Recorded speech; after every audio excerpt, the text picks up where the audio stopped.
صحیح بخاری حدیث نمبر 13۔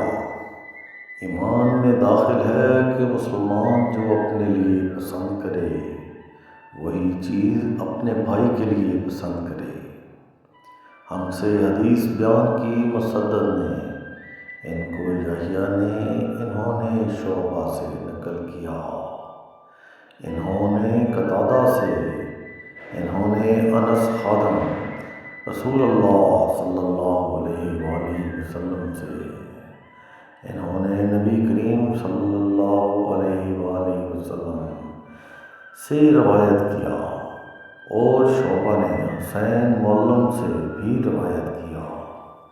انہوں نے قتادہ سے، انہوں نے انس رضی اللہ تعالی عنہ سے، انہوں نے نبی کریم صلی اللہ علیہ وآلہ وسلم